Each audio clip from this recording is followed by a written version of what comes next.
this waterfall property, you do confirm that from time to time, at least, you do sometimes reside there. Yeah. And do you dispute the number of 38 million of the valuation of the property? No, in fact, they got it from me. Oh, wow. Yeah. Yeah.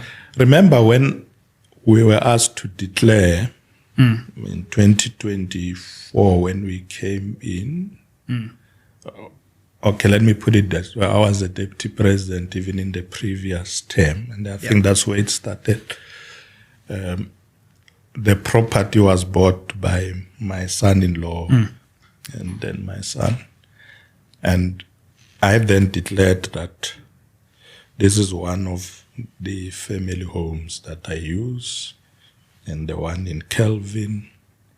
Now, in our declaration of interest, they asked the value of the property. I then included the value of all these properties. So it's not that somebody clever went on to investigate and found this. I wrote it down to say this property was bought for so much. The issue really at the time was that my son-in-law and my son are able to buy these properties because they benefit from government contracts. Right, yeah. So that became a big issue. I then said, look, I can check that. I went to my son-in-law and he said, look, I don't do business with government at all, which is true. His businesses are in other sectors of the economy. He runs filling stations in Soweto and other places.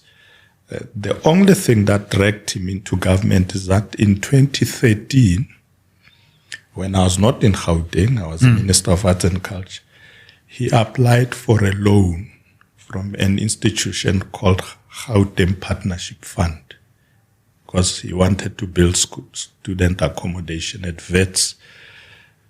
And that was approved. I think it was 48 million. A year later, the partnership fund said, look, no, we're no longer prioritizing building student accommodation, so we can't proceed. So that project was cancelled, but there was 7 million that had to be paid out to people who did, I think it's called professional fees. Because when you want to do a development, you bring in architects and so on. So that money was then approved to pay those people. That is really the end of him, doing business with government. Then I went to my other sons. What are you guys doing? They said, no, in 2022, the other sons, they formed a company. After they left university, they went into business, and they bid for. I think Gauteng government had a project to put fire extinguishers in hospital. They said, no, we bid for that project and we won it. Oh, yeah, but we've completed the work. It was not a big project.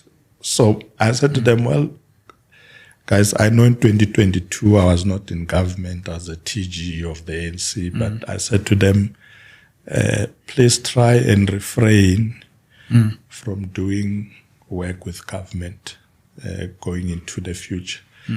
So that was the issue, and they took heed of that. I said, look, it's okay. You said you won it.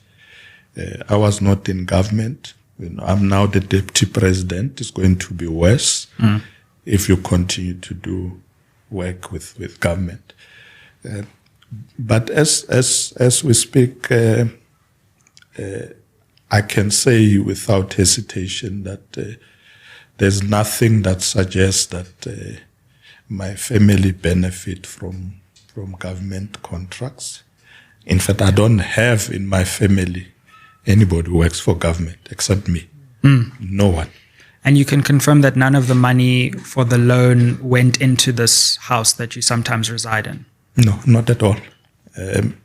Nothing, not a cent. In fact, this project was, the Gauteng Partnership Fund was in 2013. It was a long time ago.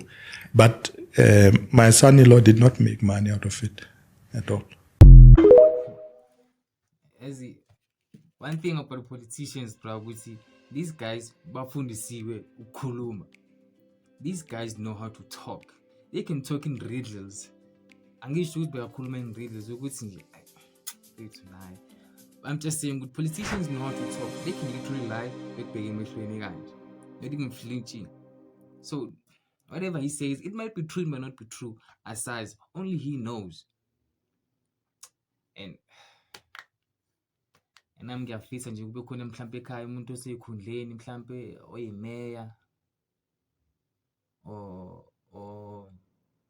in nje bese yabona izikhundla zama-politician because maningi ama-opportunity sengibonile maningi ama-opportunity bra. You can literally go out there and just win. Uthe yini i-tender or yini eyawina yifamily yakhe, you can just win it. Because trust me, nesibongo siyasebenza bra. The minute they heard Mashatile, they were like, yeah, NC connections. Yeah, this is just how I feel. But it's my politics. I'm just a reactor.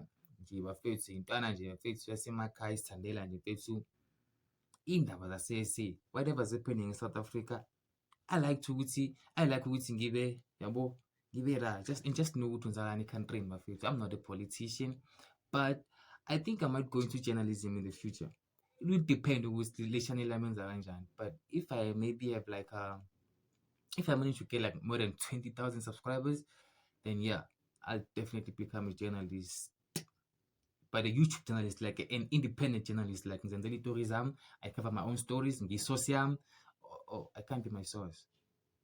But I'm just saying, without working for any news outlet, CBC or what, I'm just doing my channels on YouTube. But yeah, that's it for a video. And I'm planning my Facebook. If you liked it, please comment, share, and subscribe. When I'm a subscriber on Facebook, so even though guys do some politics, but thanks for sticking around and watching the video till the end. Awesome. Subscribe,